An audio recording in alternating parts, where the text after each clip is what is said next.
Welcome to the Healing Grove podcast. I'm Dr. Kristin Ryman, an integrative holistic family physician, author of Life After Lyme, and host in this virtual space of learning, healing, and growing. I believe humans are like trees, and our physical limb is only one of many. Health on all limbs of the tree, emotional, conceptual, social, spiritual, is absolutely required for the whole tree that is you to be vibrantly well. I created the Healing Grove podcast as a place to showcase some of the world's best integrative and holistic medicine, to expose you to transformative tools and mindset shifts for all limbs of your tree. I hope you enjoy our conversation in the Healing Grove today as much as I enjoyed having it. Hey, Karen, good to see you here on the Healing Grove podcast. Hi, Kristin. So excited to be here. Thank you. Yeah, thank you. So everyone, this is Karen Mayo. She's an integrative nutritionist currently working out of the Amen clinics in New York. You've probably heard of them, famous brain healing experts. Karen is an award-winning international best-selling author of Mindful Eating, 30 Days to a Whole New You. She's also authored a couple other books, and you may have seen her a few times on places like the Dr. Oz Show and the Jack Canfield Show. She appeared also on the TEDx stage, speaking about mindful eating with Mayo, and she's taught at some illustrious places, including Columbia and Yale, teaching healthcare practitioners and therapists about nutrition and the importance of nutrition to brain health. So I'm really grateful that you agreed to be with us here today. And I wonder if you would start by just giving us some tidbits about your own journey to where you are doing what you are today. Sure. Wow. It's been a long one. It's been since 2011. My nephew actually started with my sister. She's a single mom, and she enlisted into the Army, and Scott obviously couldn't go with her to boot camp. So she asked if he could come stay with me. And I was like, of course, of course he can come stay with me. Scott was diagnosed with ADHD and taking medication, and his grades were a C at best, and he was always sliding by. We weren't sure if he was going to, pass every single year. So, but anyway, so when he came to stay with me, what I did was I basically, and I was doing what my mom did with us growing up, right? So I was feeding him healthy foods from breakfast, lunch, and dinner, and snacks, and just kind of living life. I was working in finance at the time, and mortgages, and the 9-to-5 grind. Everything was going well. Scott was going to school. He was doing really well, and then I get a call from one of his teachers. And they wanted to see me about my nephew. And I was like, okay.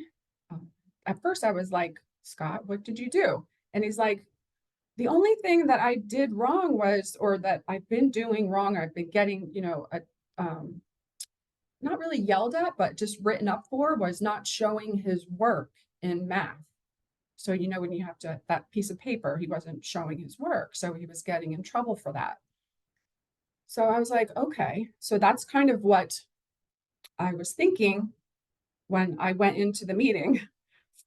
But that's not what happened.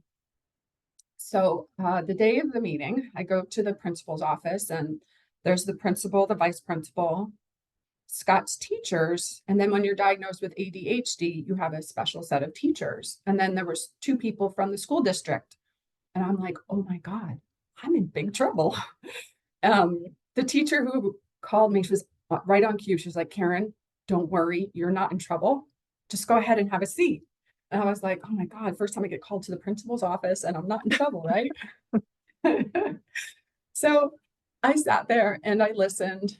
The teachers were in awe, and his math teacher was like, Karen, we watched your nephew multiply 3 numbers by 3 numbers, arrive at the correct answer without using scratch paper. And I was like, okay, well, that makes sense. That's why he was getting in trouble. But I had no idea. And then they rewarded him with straight A's in math throughout the school year. He was on the honor roll throughout the school year. And he was on the top 10% of the kids nationwide with the online math problems. And I'm like, oh my gosh, that's amazing, especially from where he had come so far, right? Yeah. And they were like, okay, Karen, we want to know, what are you doing? We see his grades and we see his records from the past. And I just sat there. I was like, what did I do?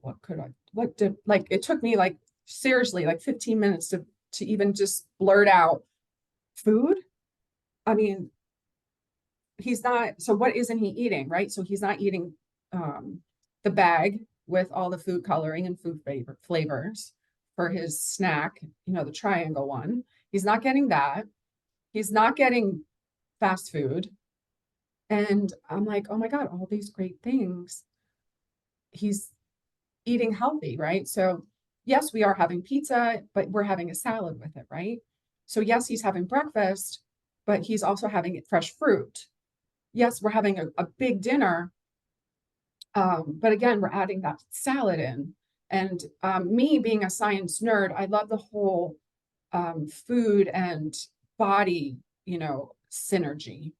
So that's ultimately what happened. And I said, if I can do this with a sixth grader, I need to get out and talk to people. So then that's when I went to school for nutrition. And I've gone to school for the past probably like 15 years for different things, different modalities, just because I'm a lifer and I love to learn.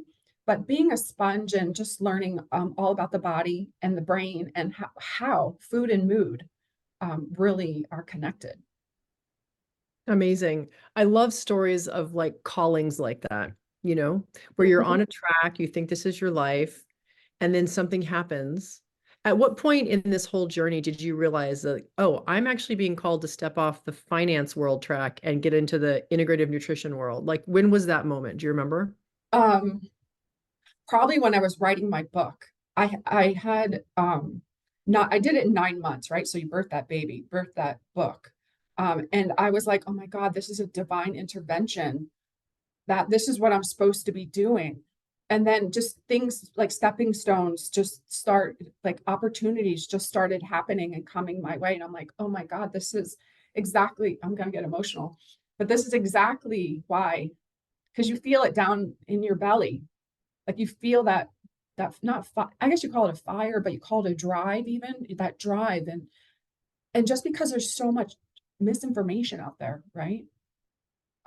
You just want to help people understand, and also getting the connection between food and your body and how it can help, and how your mind and the food and mood and all of that is connected.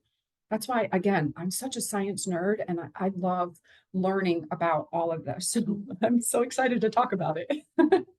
So I bet I suspect that we have some similar touchstone books that we've really been changed by and have been instrumental in our journey learning about nutrition. What were those books for you?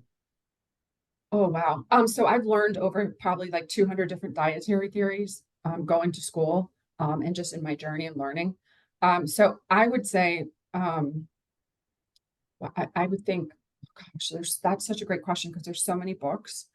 Um, so number one, the Bible, right? Because everything comes back to the how we became. So for me, it's the Bible, and learning, and it's like intermittent fasting, right? So that they've been doing that for ever.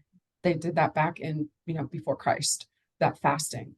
The Mediterranean diet, the Mediterranean way of lifestyle. Again, I don't, dieting is not something that is usually my words don't include that, but just the Mediterranean lifestyle. Um, because dieting doesn't work, right? We both know that. We all know that diet doesn't work because diets are just formed for the general public. And as we know, bioindividuality is within each other, within each person. Um, so I would say, yeah, so the Mediterranean lifestyle, Dr. Amen, of course, right? So the brain, everything that's blood flow, uh, factors for the brain, and probably say. Another book will probably be about blood, the blood type, Dr. Mhm. Amato's, Mhm. because the blood doesn't lie, right? So the blood tells you everything. That's why blood tests are so, so important. And to know your numbers is so important. So I would say probably those books. I mean, you can find anything you want to look up, but to really live your best life, it's your blood, how to fix it, and then living a healthy lifestyle. Interesting. I don't think, I've been to the Amen clinics. It's how we met. We met in the, Yeah. actually, I didn't get to work with you. Do you work with everybody who comes through the Amen clinics, or is it just sort of on a case by case basis for people who Yeah, request it? Or yeah, people who request it case by case. Yeah. yeah, so happily, even though I didn't get to see you in person as a client, I got to hang out with you in the waiting room for a good extended period of time, which was awesome and super fun. And that's even Um, better. I mean, let's be honest. I'm wondering about, 'cause I don't think they requested or suggested I do any blood testing. I mean, I came with a lot of testing of my own, but they didn't want to know my blood type. Is that just something that would happen if I met with you? Well, yes, because usually the integrative part of it is blood, right? So if you already had labs done, then they wouldn't probably talk about that. So if you had labs done already, then they would just go off what your labs were. But Gotcha. usually within 6 months, or at least 6 months of seeing me, I would love to have labs for sure. Yeah. Cool.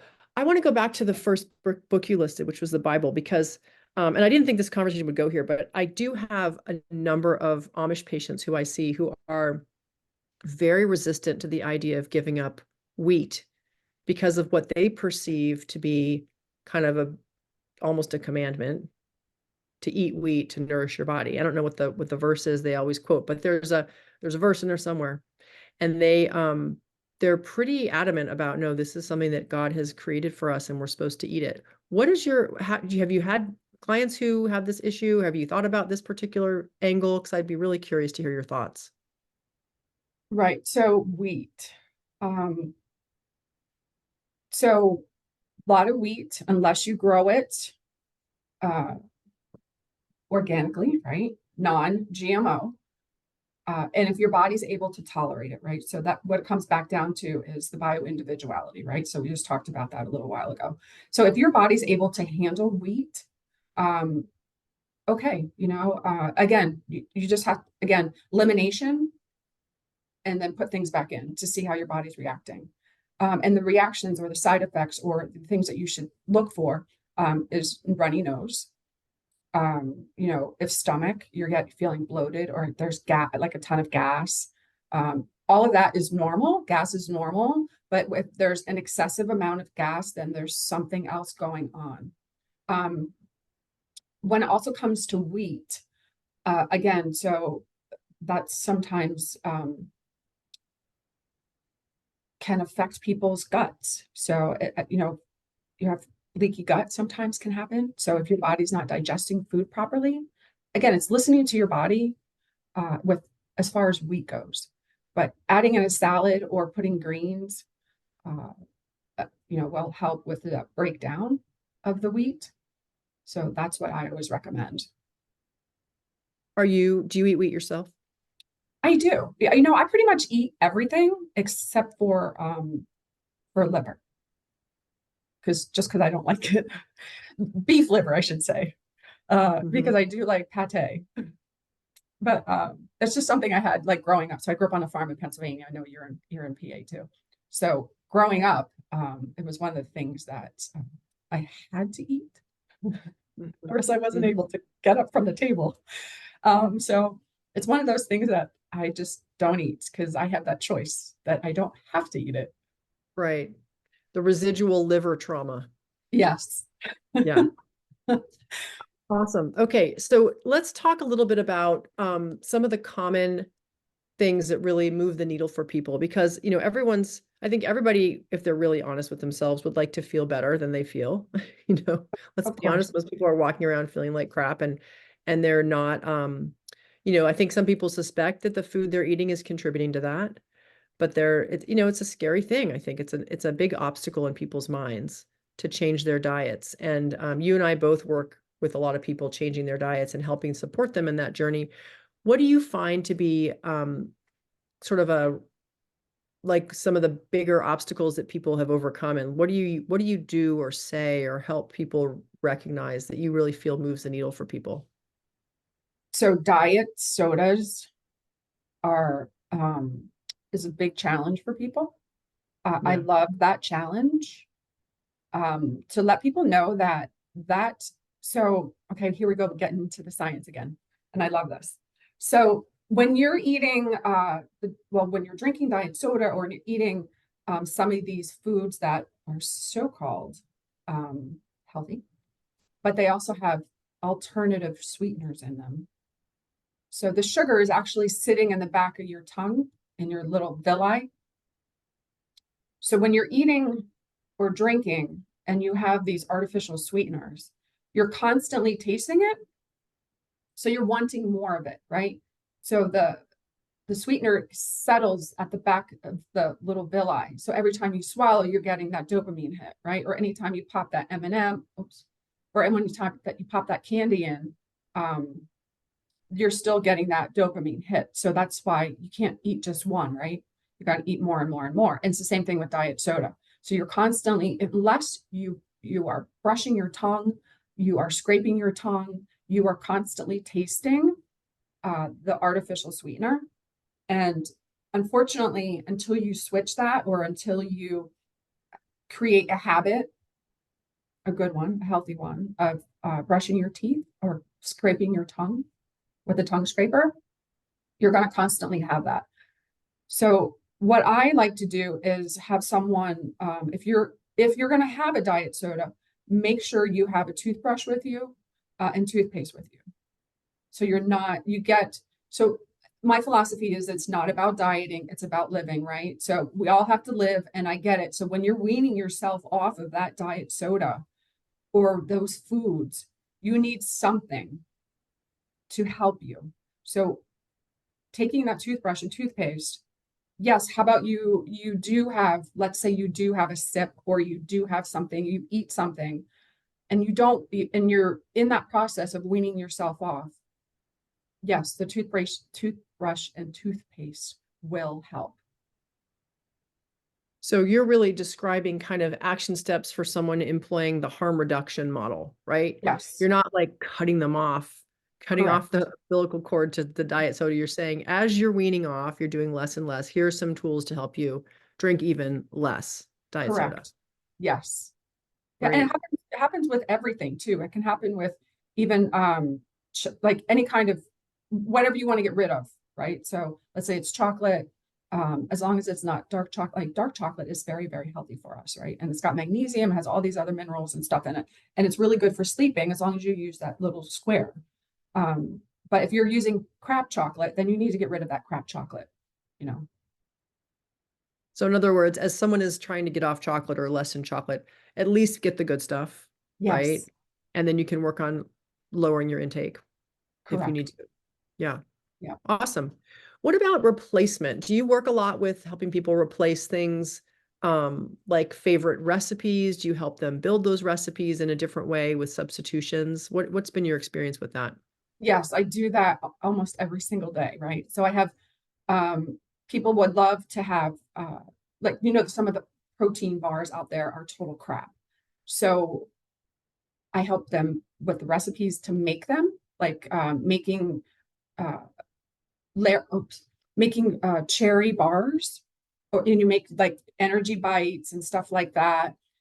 Okay, so with my patients and clients, when we're talking about replacements, right, or when we're talking about, I go through what they eat, breakfast, lunch, and dinner, what they've been drinking, and then so ultimately we go through breakfast, right? So a lot of people go, okay, so I'm going to go get a bagel with cream cheese, or I'm going to go get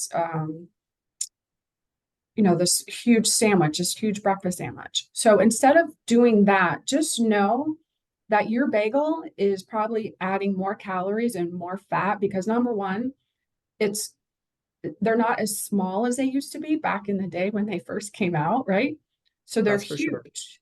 They're huge, right? And they should be shared with two people ultimately.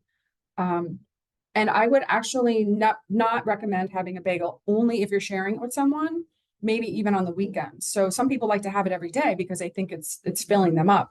But ultimately what it's doing is it's converting into sugar. Yeah. Well, And not only that, they think it's not only good for them, but it's like can seen as sort of a health food because it's whole grains, maybe, or you know, yes, people yes, are it's absolutely, good. and that's where that nutrition information is so disturbed, like out there. It's really ultimately, I always say, which kind of gets people going, what is that? If you have a donut, I'm actually okay with you having a donut versus the bagel. And they're like, what? No way. And I'm like, Okay, I'm yes. gonna do that now. What? No way. Tell us why. Okay, so well, because again, like so, because the bagel is so big, right? So it has all of those number one calories and then stores fat. Where a, a donut, you're eating one and you got all the like you're burning those faster than you would a bagel because that bagel is so long to break down in your gut. Where a donut is basically sugar. But I'm not telling you to go out and buy a donut or a bagel, but I'm just giving you a for instance. Um, Okay, so let's move on. I always get ice cream, right? So they're like, do you have a different version of ice cream? I'm like, do I have a different version of ice cream? Of course I do. So you can make ice cream by using bananas or anything frozen in your freezer. And just by adding a little bit of non-dairy milk.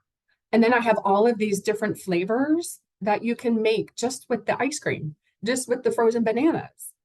And it is so healthy and it's actually really good for you.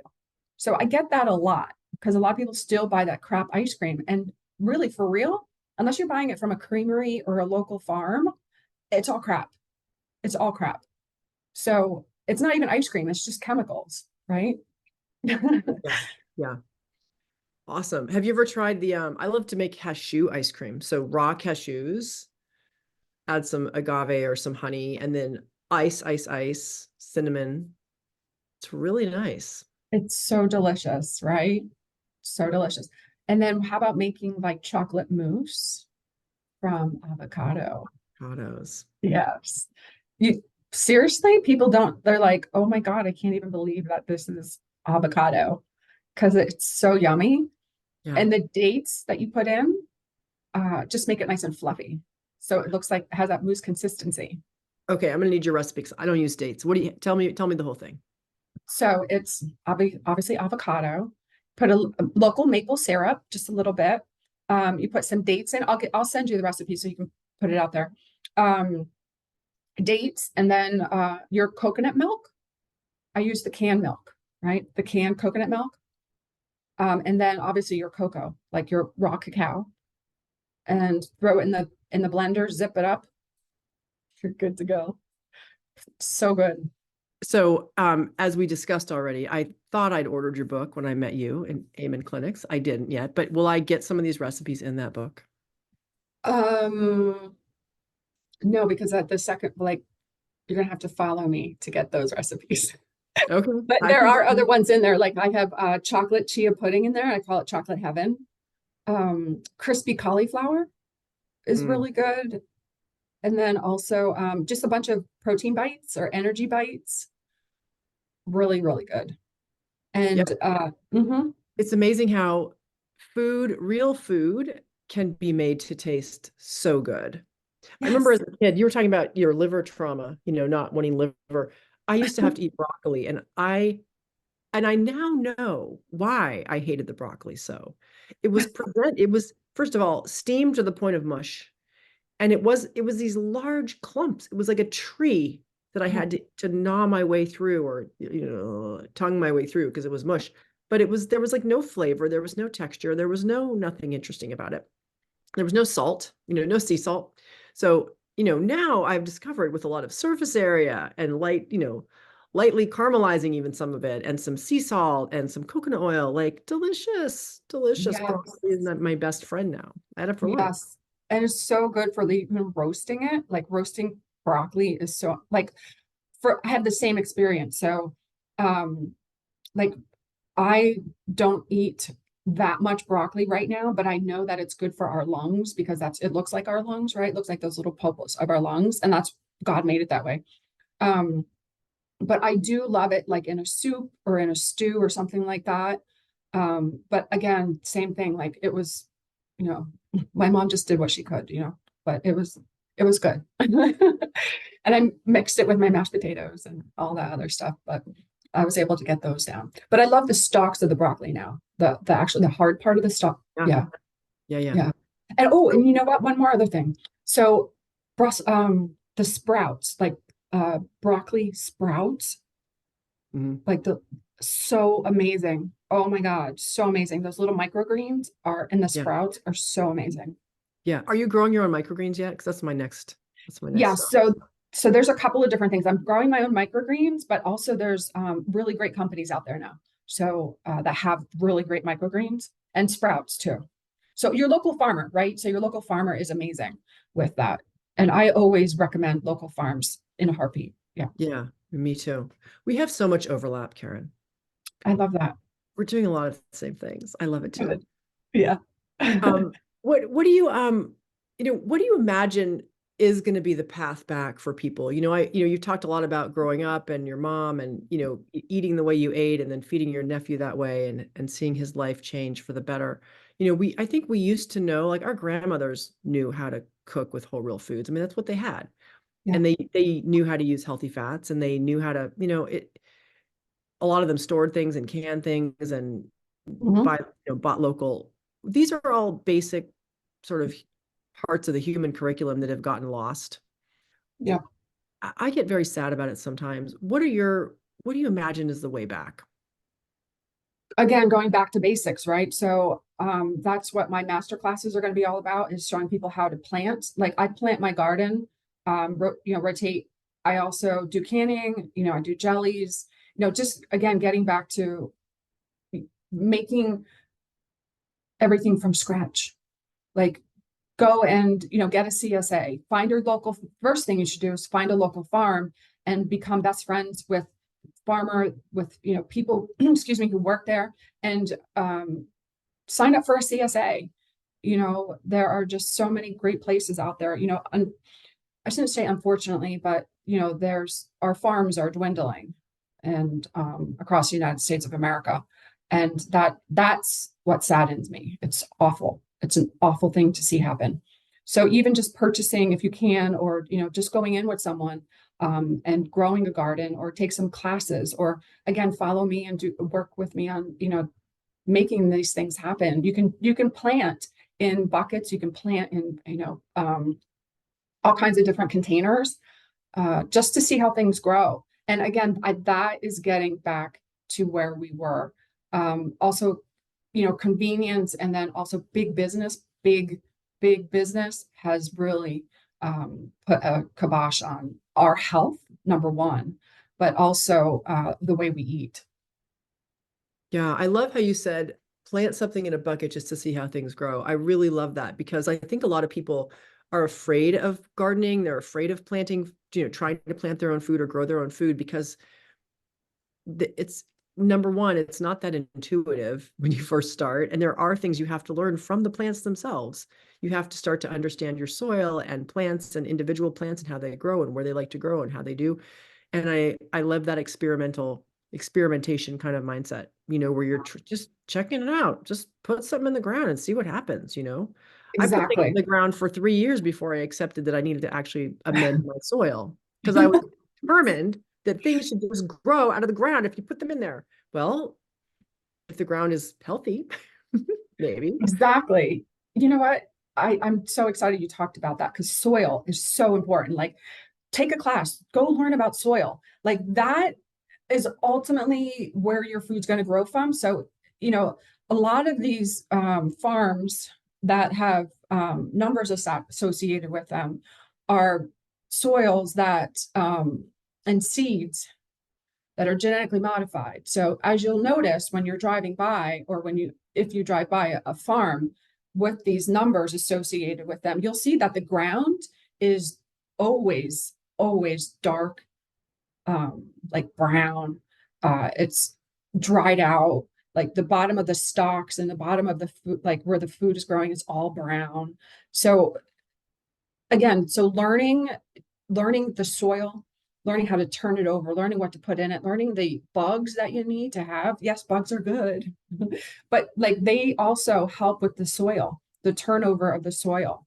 So yeah, I mean, those are going to be part of what I do, myself getting out there and trying to help this world one person at a time, one family at a time, to get back to basics, to learn what we all like did in the 70s, you know, we did in the 60s and the 50s and 1900s.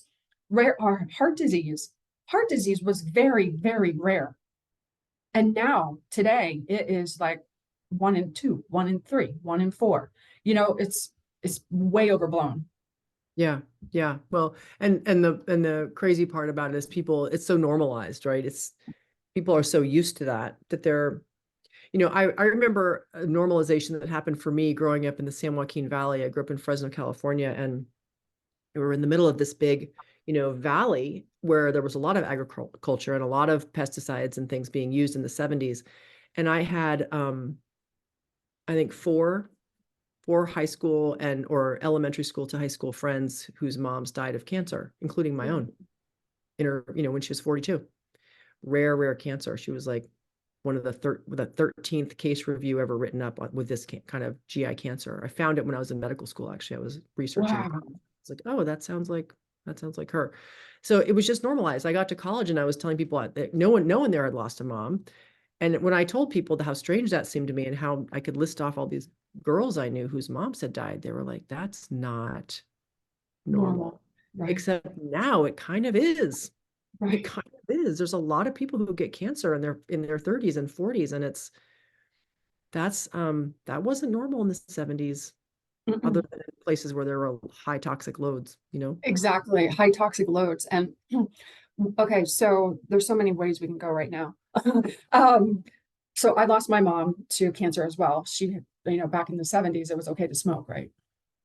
So she died at 55 of lung cancer. I'm So, so but yeah, no, I'm sorry too. I'm sorry to hear about your mom. But again, everything gets normalized, right? Um, so cigarettes were good, right? They were fine. People were smoking everywhere. well, Just like, doctors were smoking them. Doctors were smoking them in their offices. They're telling you about your heart disease. Yeah. right, exactly. Yeah. And we're really, I mean, we could go down that rabbit hole too, but we'll just save that for another time. But talking about soil, so cover crops, right? So we need cover crops to help with the soil to take some of those toxins out. But big business, big pharma is not doing that. They're not doing that. So the big agriculture companies, even the companies that have the signs with the numbers, they're not rotating crops like they should be. Like that's not normal. That's not a normal way of farming. Like you rotate crops. That's what happens when you have a good farm. So it's just that's not happening to those types of farms. But when you have a farmer that does rotate crops, that's when you should go, okay, this is where I need to get my CSA. So let's sign up. Yeah. Tell us some more about the numbers, because I've never noticed any numbers, and I don't know. I feel like I have not been paying attention, but what does that mean, and where do you see them, and kind of what's the significance of numbers on Right. farms? So the numbers so if you see a cornfield or you see a soybean field or you see some other field, you'll see that there is a sign that has numbers, and those are associated with the company that gave them the seeds. It's a big company, starts with an M, or and then they'll use that number to trace and track what that farmer is making. So that's a way of tracking who's doing what. So if you see that, stay away from that farm. Stay, especially number one, because it's being sprayed with, Round, that company. The herbicide that shall not be named. Why are we not naming it? What's going to happen if you say it? I don't know, but Roundup, yeah. I mean, it's just an awful company. It's Yeah. the whole thing is awful. I mean, people, and they're still selling it. So let's not buy it Yeah.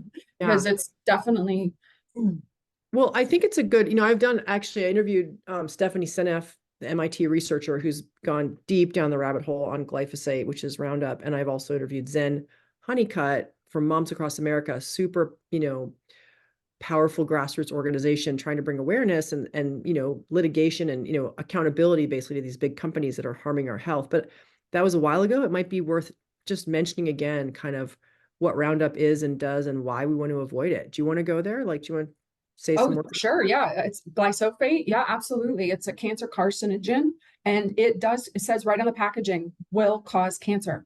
And they're still selling it at Home Depot, at Lowe's. They're still selling it. But yet they also just had a $1.5 billion levy that they let all of the lawsuits come in. Mhm. And now they're being paid by that. So again, I don't know how many times they're allowed to do that, but I guess it keeps going on and on and on. I mean, just don't use it. Stop buying it. So we won't have to worry about it anymore. We'll kick the company out of the United States of America like they have in other countries. Yeah. Like there's Yeah. other countries have that completely banned it. Yeah. Yeah, exactly. I think, and people listening might not even be aware that if they have a small home garden or a lawn, or they like to go spray stuff on weeds, like look at the ingredients on what you're pouring on your lawn, because there's a good chance that glyphosate or Roundup is in there. And this stuff it's not just a big bad actor in terms of toxicity, and it'll damage your gut microbiome and poison your mitochondria and all the other things.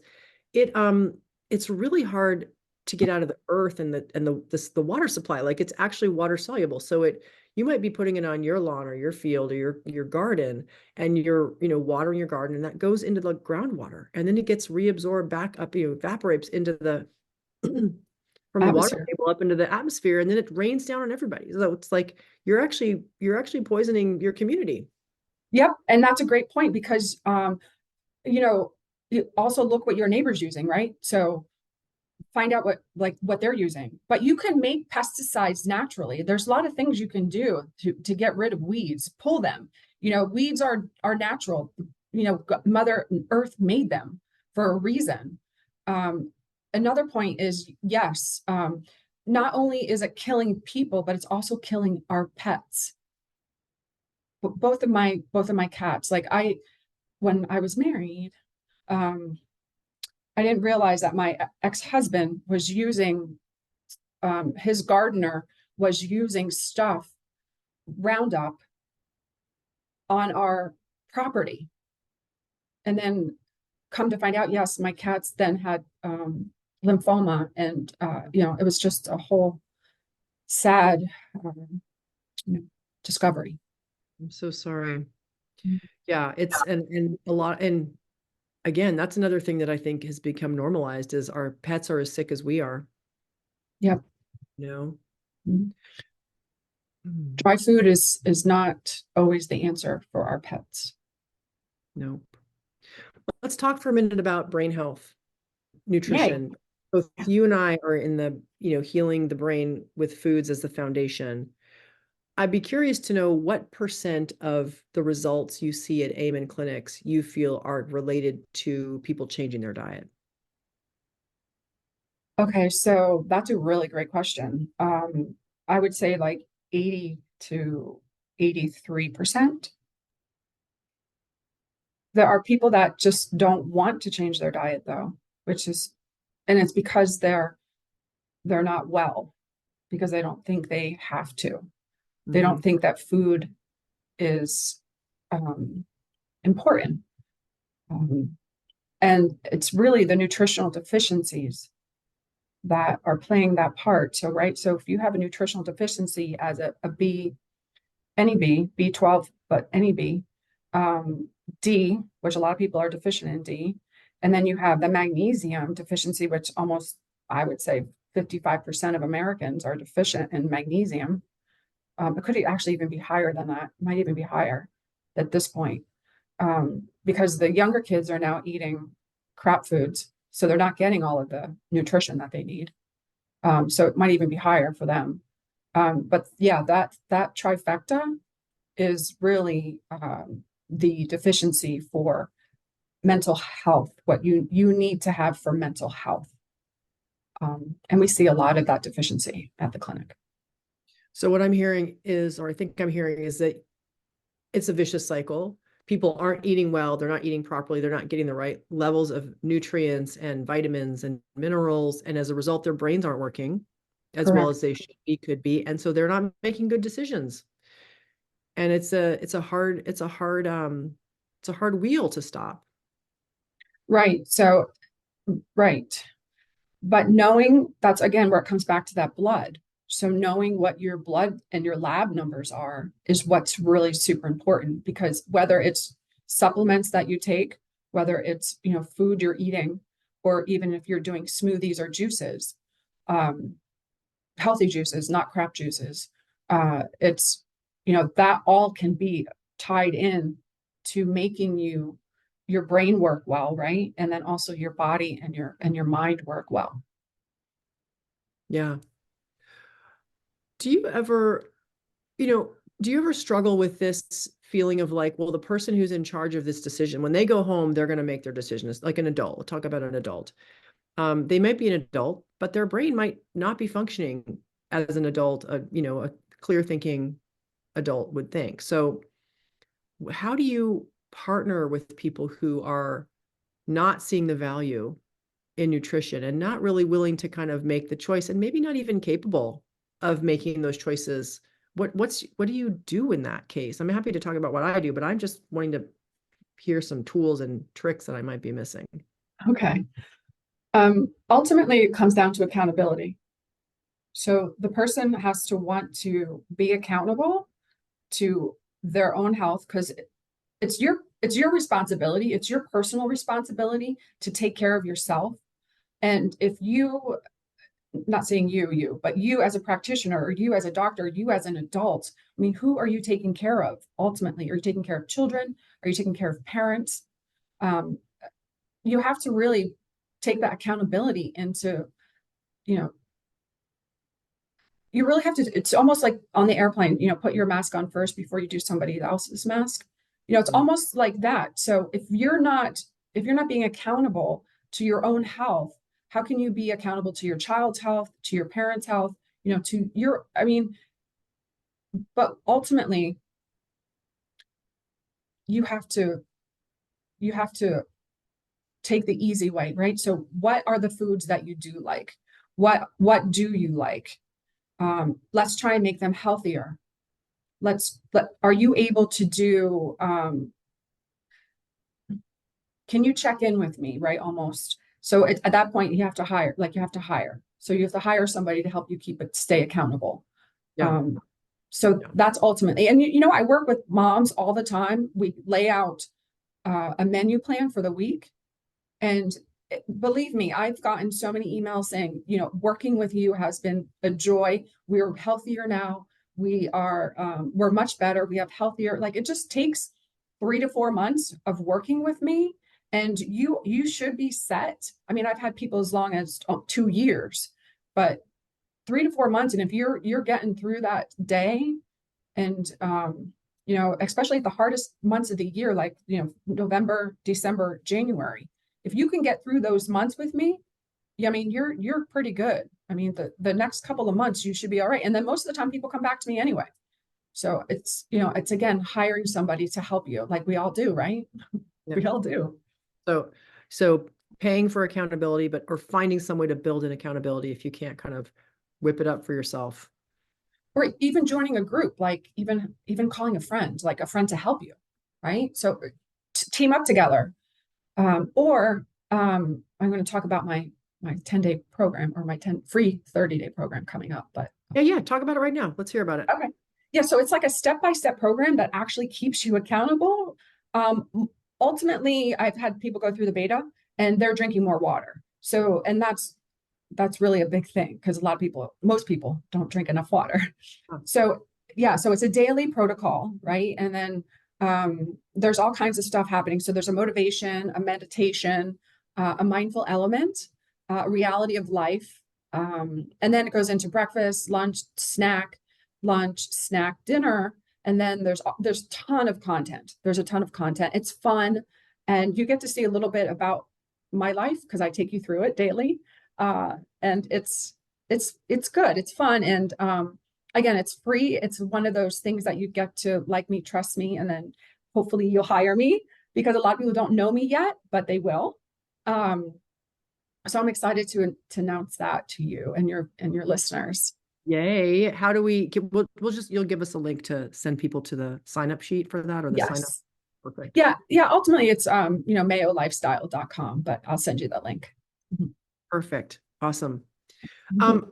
I'm thinking that there might be some people listening who have heard you talk a couple times about the importance of lab work. And I wonder if you would give us kind of your basic menu of labs that you hope people will get before they work with you, so that you can really tailor their diets to their blood type and the other indices you find in there. Sure. So it's the complete blood count, right? So that's pretty much everything that goes in with your blood, as far as your like circle, like what it looks like, how dense it is, if it's flat, if it's round, all of that. And then your metabolic panel, your lipid panel, which is your omega-3s, and then your hormones. So you have, and then your protein levels, your C protein, your homocysteine, and thyroid. Yeah, all of those hormones that we do. And vitamin D is important as well. And blood type, And presumably. blood. Yeah. Yeah. Cool. That's easy enough. Those are all standard things that, LabCorp or Quest or the usual places could do. Although I don't think lipid panel usually has omegas on it. It's typically, if you just order a total lipid or a regular lipid panel, you'll get like total Cholesterol and all that. Yeah. So you have to ask for the omega-3 panel. And do you get omega-3s in the red blood cell membrane, or do you just do serum levels of omegas? Serum levels. Okay. Yeah. Great. Awesome. Is there anything we haven't touched on that you feel like people out there who are looking to either recover from an illness or improve their overall wellness hasn't heard yet in this conversation that you'd like them to hear? Right. So supplements. So talking about supplements, and we've been talking about soil, right? So a lot of the soils, unless you're getting your food from a farmer, doesn't have or don't contain the zinc, the copper, the selenium, and all of those minerals that we really need for brain health. So supplementing with a multivitamin, a probiotic, and your omega-3, those three. And I mean, obviously there's side ones, because I take a couple of different side ones, are all really great, just basic, what you should be taking every day. So I heard a good multivitamin, mineral, omegas, and a probiotic. Correct. And vitamin D, presumably if your levels are, what are you treating to? Like, what are the levels you're shooting for with vitamin D? So optimal is around 70, right? Dr. Amen likes to go to 90, but optimal, I mean, I've done it and I'm at 70. So, and I think I'm doing okay with as far as optimal goes. Yeah. Yeah. I usually shoot between 50 and 100, but closer to 70 or 80. Yeah. Right. Yeah. It's amazing how few people have optimal levels when they're not supplementing. Oh, I know, right? I know. Sometimes I see the levels and I'm like, oh my God, no wonder you're not thinking right. I saw 3. Oh my gosh, you're a 3. That is like, how are you functioning? Like, how are you even remembering stuff? Like, that's so crazy. Vitamin D levels, I saw a 5. And I'm like, no wonder you're not doing what you're supposed to be doing, because you're not thinking properly. One of the leaders in the institution I used to work for said at one point, told all the residents, no more ordering vitamin D levels. Everyone's low. We're not going to do anything about it. There's no evidence that we should do anything about it. I'm like, it depends on what your definition of evidence is. Like, what if you have evidence that someone does a lot better when you give them a vitamin D supplement and their level becomes normal? What about the evidence that the human body does not excrete vitamin D in breast milk until it's at least 50 in the mother? And that's evidence. That's Right? amazing. Yeah, no, Yeah. I know. I mean, like, everyone's abnormal, so let's not look, basically was his message. right. So, and that actually encompasses everything that sometimes not only our doctors, but are nurses and people who are not educated in the integrative part, that's what they think. And unfortunately, they just, I don't know. It's another rabbit hole. That's I mean, that was him in training in future doctors and actively learning physicians basically not to look at this lab because it's abnormal all the time. And I don't understand it. So I don't want you to understand it. That was the message. right. So don't address it, right? Just hide it. Just, we don't need it. Sleep Yeah. sleep under the rug. Yeah. Yeah. We don't need that one. Well, it's interesting. I find that happens a lot with diagnoses and with syndromes and symptoms that don't make sense or that don't have a drug that matches up with them. Yes. And as we both know, that's what doctors go to school for, is to learn how to prescribe or to make a drug fit the symptom to cover up another symptom. Yeah. Yeah. Yeah. I think the sad part for me is that that's not why I went to medical school. And it's certainly not why a lot of my colleagues went to medical school, but it's what happens in medical school. I mean, the medical It's what school happens in medical school, right? subsidized. Exactly. They're funded by drug companies. And Yeah. so you're learning what the drug companies want you to learn, which is how to prescribe the drugs. Yes, exactly. And that's really so so sad because and you know what, maybe you have a better perspective on this since that's not why you went to medical school. So when you left medical school, when you graduated medical school, how, knowing what you know now, I mean, with all of the prescribing and learning all of what you'd learned as far as that goes with doctor education, Mhm. what is your thought, or I mean, obviously you would do it all over again because of where you are now, but would you do things differently? I'm not sure I would do it all over again, Mm. honestly. I mean, I feel like the MD does open doors. I get to be the medical director of the Family Hope Center, which is not Yay, something yes. I would be able to do if I weren't a doctor, right? Right. I get to work with people from all over the world who have, really complex medical issues. They don't really need the tools I learned in medical school, but I think a lot of them need the MD behind my name to feel Yes. And comfortable. And, you talked about the know, like, and trust factor. Like, it's something that inspires trust. Yeah. absolutely. Yeah. And again, yeah, absolutely. And I'm grateful to have met you, and also just for what we're doing here today. And also just what we're going to do in the future, because having that MD, like, I'm not a medical doctor, but I've gone to school long enough to be a medical doctor, but I've learned and have certifications on like A to Z. So, and I'm still learning, right? We're still learning. We all Yeah. are, right? If we're Yeah. not, what are we doing here? Yeah, exactly. But I love it. Like, I love what I do. Like, I love helping people integratively, and going down that path that they didn't think was possible, helping people change the way they think about, number one, supplements, and number one, about food, and also helping people reduce their medication and go back to basics. Obviously you can't get off of medication all the time, but when you're able to help someone reduce it, that is when I like light up. That is what drives me, because you can have somebody that has 15 medications, and when you can help them reduce down to, let's say, 3 or 4 that they really need right now, until you can help them get back to to maybe 1 or 2. Mhm. Yeah. It's funny that you mentioned that. I feel the same. And one of the first people I worked with closely with the comprehensive elimination diet, which is hands down my favorite tool in my toolbox because it's totally transformative and It, so empowering. It gives people a use for life, right?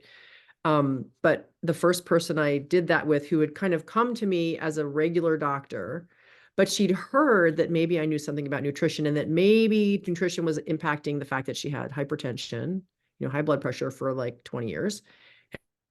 It's 3 or 4 meds, I can't remember. And she was like, I don't know if this can help.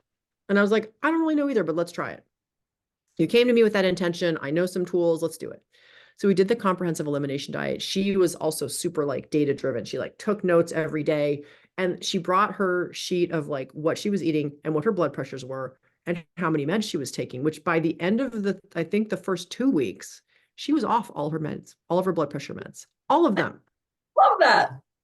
And she was feeling good energy. I mean, basically all of her symptoms and this sort of, silent symptomless killer, the hypertension was all gone. And so I was like, awesome, mischief managed, you can go. And she was like, actually, no, I still have a really big problem. What's your problem?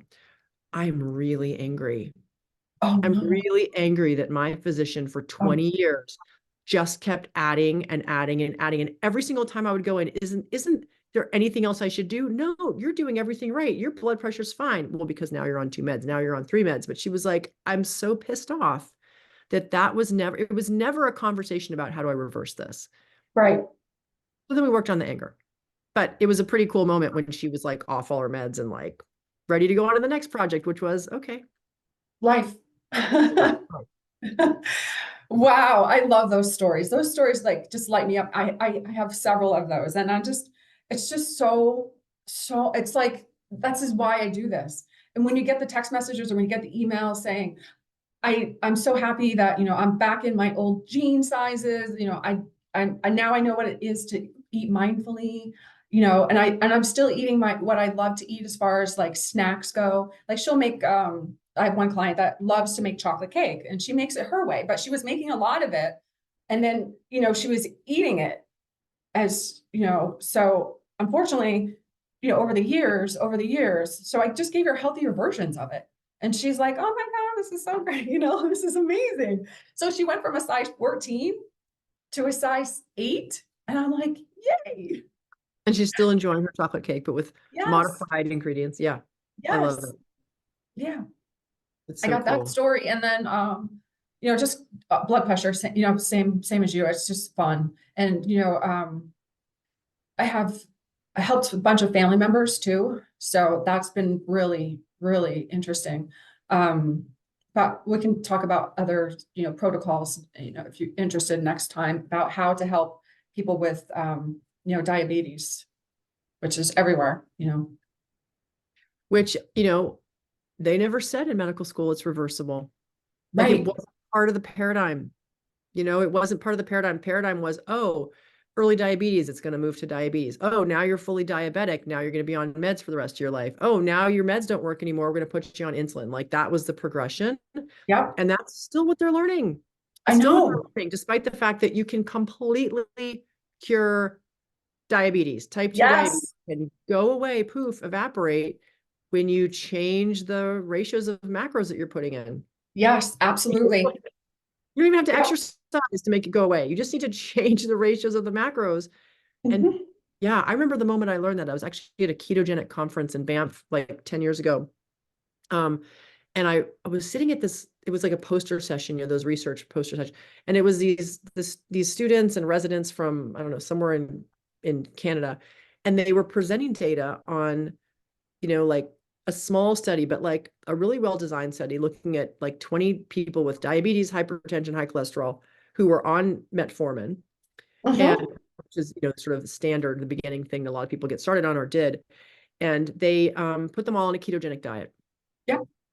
And so for those who don't know, high fat, low carb, moderate protein diet with the goal of getting your body to start converting fats into fuel as opposed to carbs into fuel and fat. And Healthy so, fats, healthy fats.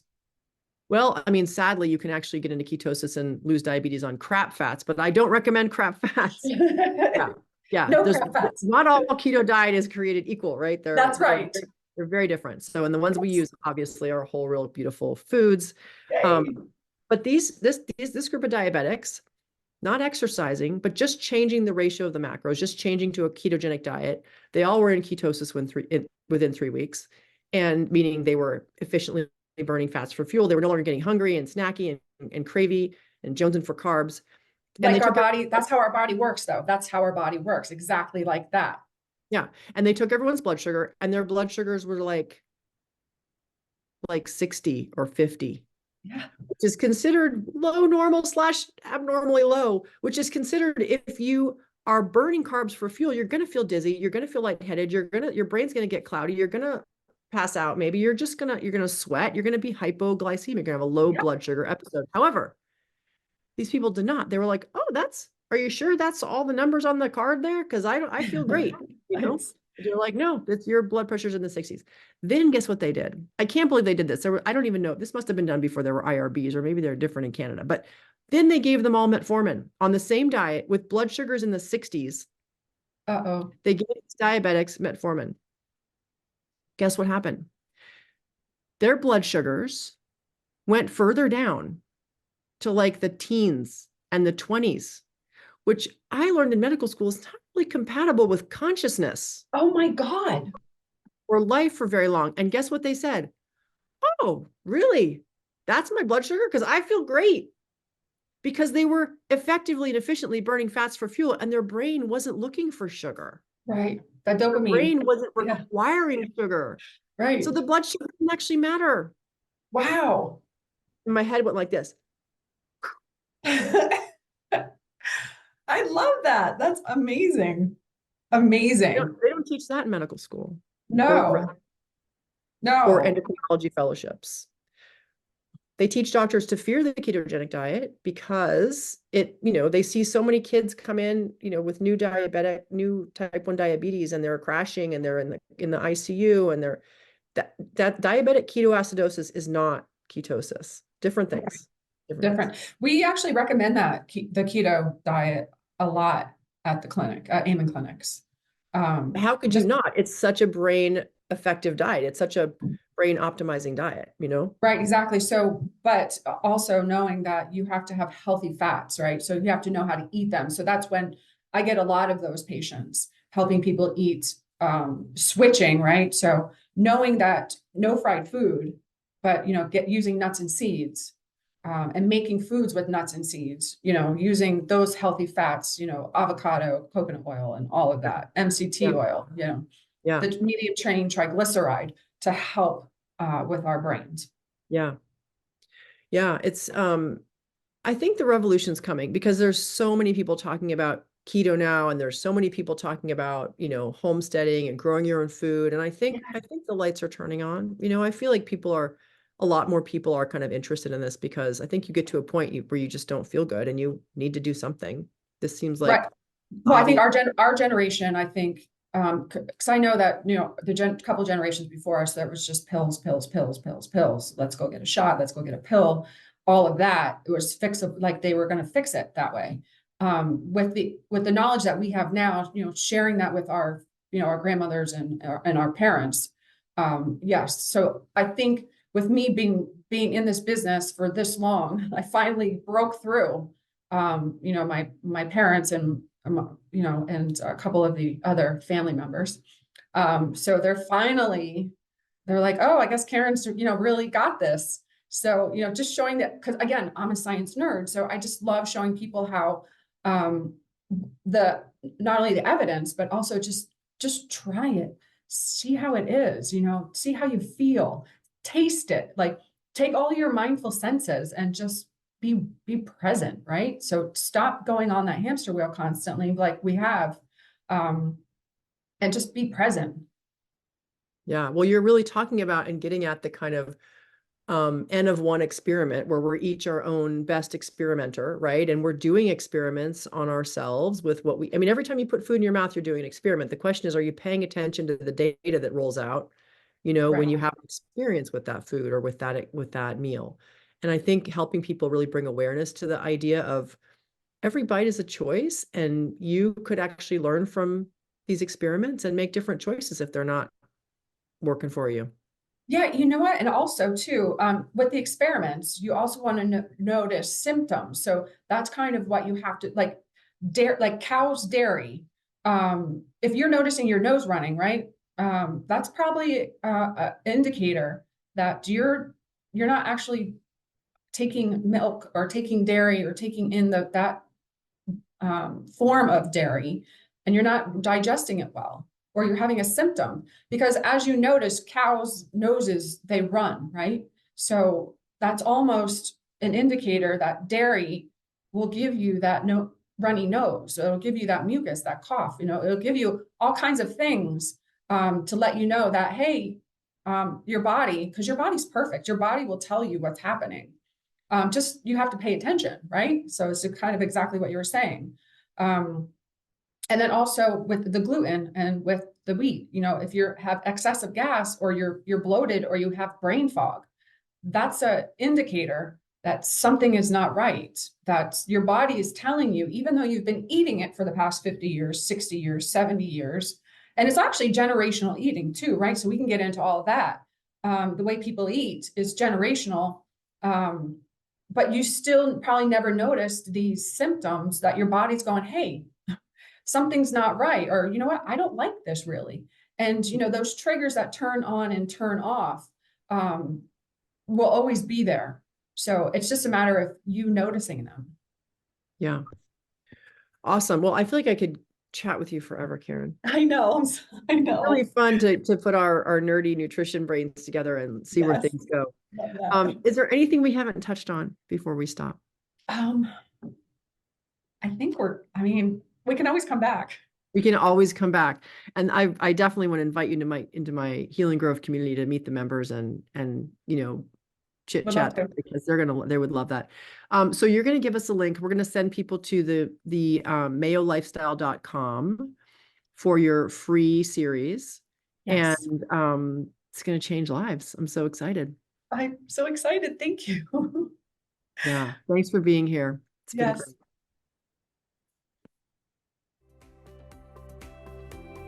I hope you enjoyed this episode of the Healing Grove podcast. If you liked it, please be sure to like and subscribe. And if you want to deepen your experience further, consider grabbing a copy of the Healing Grove Playbook. With journal prompts for this podcast and 41 others, it's the perfect place to record your learnings, keep track of the tools you explore, and reflect on your own experience. Finally, it's important to mention that even though I am a doctor, nothing you hear on this podcast, whether from myself or my guests, constitutes medical advice. Any intervention you try should always be discussed with and supervised by a trusted member of your own healing team. Thanks for listening, and see you next time in the Healing Grove.